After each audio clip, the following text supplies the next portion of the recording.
जो 7 सांसद भारतीय जनता पार्टी में शामिल हुए हैं समेत राघव चड्ढा जी, स्वाति मालीवाल जी, मैं उनका स्वागत करती हूं।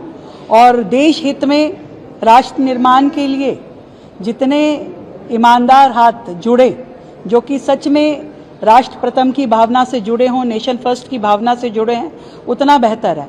ये बहुत ज़रूरी है कि ऐसे लोग जो देश से ना प्यार रखते, ना सेनाओं का सम्मान रखते और देश की जनता के गुनहगार हैं, उनको पूरी तरीके से अलग थलग किया जाना चाहिए। और बाकी सभी लोग देश हित में जुड़ें, आगे बढ़ें, देश को आगे बढ़ाएं। मीडिया है, इसकी ताकत प्रधानमंत्री नरेंद्र मोदी अब समझने लगे हैं। उनको ये लग रहा है कि भाई गोदी मीडिया को जितना हमने कंट्रोल किया उससे काम नहीं चल रहा है और खबरें तो अब लोगों तक पहुंच रही हैं और उसका माध्यम है यूट्यूब चैनल्स, उसका माध्यम है फेसबुक, उसका माध्यम है तमाम वो वेबसाइट्स, न्यूज वेबसाइट्स जिनके जरिए लोगों तक सच्चाई पहुंचाई जा रही है। रील्स बना बना के, वीडियो बना के, मौके पे जाके ग्राउंड रिपोर्टिंग करके, तो उस पर भी ये रोक लगाने की कोशिश है। जिस तरह से कई चैनलों पे पिछले दिनों कार्रवाई हुई या इन्फ्लुएंसर्स पे कार्रवाई हुई, मैंने ये मुद्दा पार्लियामेंट में भी उठाया था और ऐसी किसी भी कोशिश के खिलाफ आम आदमी पार्टी और हम लोग लड़ेंगे। सर, राघव चड्ढा जी के बारे में क्या कहेंगे?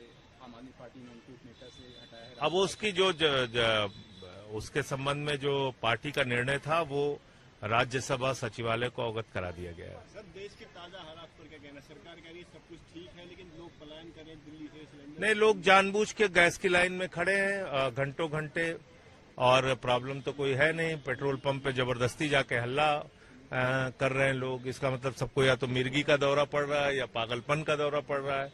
इस देश की जनता बेवकूफ है, पागल है। वो जानबूझ के गैस की लाइनों में खड़ी है, 7-7, 8-8 हजार रुपए का सिलेंडर खरीद रही है। तो यही हो सकता है और तो मुझे कुछ नहीं लगा। मोदी जी ने कहा कि राहुल गांधी विपक्ष पार्टियां केवल जनता को पैनिक कर रही है, ऐसे कोई हालात है नहीं। किसने पैनिक किया? कौन बोला? प्रधानमंत्री ने सदन में खुद कहा कि कोरोना जैसे हालात इस देश में आने वाले हैं। कोरोना में क्या हुआ था? लाखों लोगों ने अपनी जान गंवाई थी। तो ये तो प्रधानमंत्री कह रहे हैं ना कि लाखों लोग इस देश में जान गंवाने वाले हैं, ऐसे हालात पैदा होंगे कोरोना जैसे। तो डराने का काम तो प्रधानमंत्री, जिस दिन प्रधानमंत्री ने स्पीच दी उनके खुद के गृह राज्य में गुजरात में, आप देखिए लंबी लंबी लाइनें सूरत में, अहमदाबाद में पेट्रोल पंप्स के ऊपर लग गई। तो ये खाली विपक्ष को हर चीज पे आरोपित करना ठीक नहीं। और दूसरी बात तो ये समस्या तो प्रधानमंत्री जी ने खुद से बुलाई है ना। उन्होंने कहा साफ तौर पे कि आ संकट मेरे घर आ, गाना गाया उसके लिए। हार्मोज समुद्री मार्ग जो है, ये प्रधानमंत्री को पता था कि वहां से 60% कच्चा तेल और 50% हिंदुस्तान के जरूरतों की गैस आती थी, और वो हार्मोज समुद्री मार्ग पे ज्यादातर ईरान का कब्जा है। आपने उस देश के साथ पंगा क्यों लिया? क्यों अपने रिश्ते बिगाड़े? आपकी तो परंपरागत दोस्ती थी। खुद प्रधानमंत्री ने कहा था कि ईरान के साथ उनके रिश्ते इतिहास से भी पुराने हैं, भारत और ईरान की दोस्ती। तो आप बताइए, आप खामेनेई साहब को 7वीं शताब्दी की कुरान की पांडुलिपि भेंट करके आए थे। उनकी हत्या पे कुछ नहीं बोले, 160 बच्चियों की हत्या पे कुछ नहीं बोले, 100 सैनिक, करीब उनके 9 सैनिक मार दिए गए, उस पर कुछ नहीं बोले, जो आपके आमंत्रण पे, आपके बुलाने पे आए थे।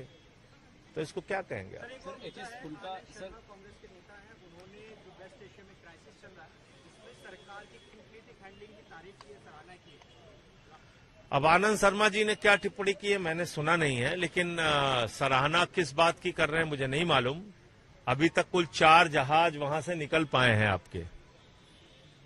रूस और चीन के जहाज निर्बाध रूप से उनके जरूरतों के तेल और गैस लेके जा रहे हैं। उनके जहाजों को नहीं रोका जा रहा है, कुछ यहां तक कि बांग्लादेश के जहाजों को नहीं रोका जा रहा है, और आपके जहाज अभी भी 1-1, 2-2 करके निकल पा रहे हैं।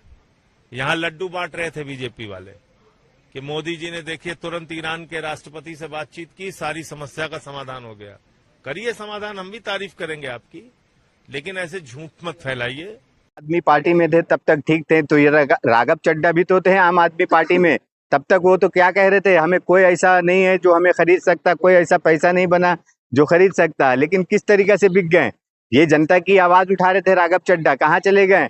और जिस तरीका से इस पे छापा पड़ रहा, तो ये बदले की राजनीति है या बदले का भावना, ये तो देखिए पुलिस का जांच इंक्वायरी में क्या होगा नहीं होगा पता चलेगा।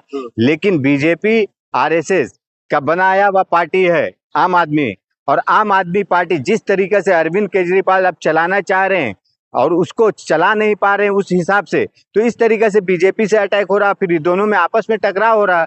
आपने देखे होंगे आज तक कहीं पे भी आम आदमी पार्टी के नेता के ऊपर इस तरीके से कभी आरोप लगा कि हाँ भाई ये इस तरीके से ऐसा किया, ये क्योंकि उस समय तक चल रहा था। अब आम आदमी पार्टी को खत्म करने का आरएसएस से बीजेपी से आदेश आ रहा, निर्देश हो रहा है, लेकिन अरविंद केजरीवाल जिद में अड़े हैं कि नहीं भाई हमारी आम आदमी पार्टी हम चलाएंगे। आप चलाओगे क्या? आप देखो हर एक आम आदमी पार्टी का नेता जाएगा बीजेपी में। लेकिन सवाल ये है, राघव चड्ढा ने जो गद्दारी किया है, कहा जा रहा है जो भाई उन्होंने गद्दारी किया है, पंजाब के साथ साथ आम आदमी पार्टी के तमाम नेता ये आरोप लगा रहे हैं, तो क्या इसके पीछे की क्या वजह? नहीं, वजह क्या है आप देखिए ना, किस तरीके से आम आदमी पार्टी में रहकर, जब आपको पहले बताया हमने कि देखिए आम आदमी पार्टी बनी थी बीजेपी का सपोर्ट करने के लिए, सहयोग करने के लिए, लेकिन अरविंद केजरीवाल की शायद रीढ़ की हड्डी मजबूत हो गई और वो सोचे कि हमारा दिल्ली में सरकार बना था, उसके बाद पंजाब में बन गया, तो वो सोच रहे थे कि हम तो भाई हमको कोई छू नहीं सकता, अपने आप को हवा में उड़ रहे थे।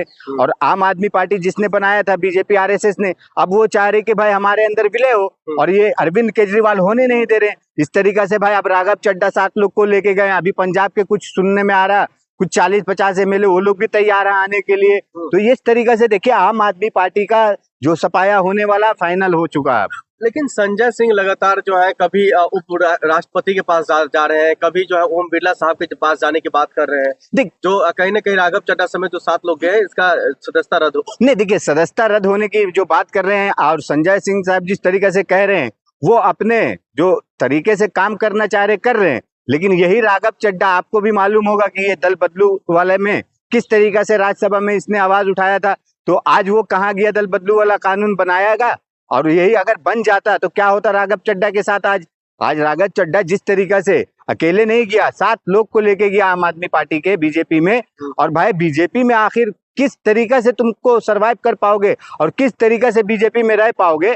आप तो पिछले कुछ समय से जिस तरीके से बता रहे थे कि बीजेपी इस तरीके से दंगाई पार्टी है, वो झगड़ा कराती है, वो जनता के हित में काम नहीं करती है, तो क्या आपके जाने से, आपके साथ संसद को जाने से बीजेपी क्या साफ छवि की हो जाएगी? वो जो वॉशिंग मशीन बोलते हैं, तो वॉशिंग मशीन से आप 7 लोगों से धुल के बीजेपी साफ सुथरी हो जाएगी कि जनता के लिए काम करेगी, जनता के हित में आवाज उठाएगी, जनता के लिए बात करेगी, काम करवाएगी? ऐसा हो गया क्या? राघव चड्ढा पहले ही कह चुके हैं भाई ये पार्टी अब बिल्कुल ईमानदार पार्टी नहीं रह चुकी है। अरे नहीं, वो आम आदमी पार्टी के ऊपर आरोप लगा रहे हैं कि ईमानदार पार्टी नहीं है, तो वही तो हम बोल रहे हैं आपको कि क्या बीजेपी में जाने से आपको बीजेपी ईमानदार पार्टी हो जाएगी? बीजेपी सबका साथ सबका विकास का जो नारा देती है, आपके जाने से क्या सबका साथ सबका विकास होगा?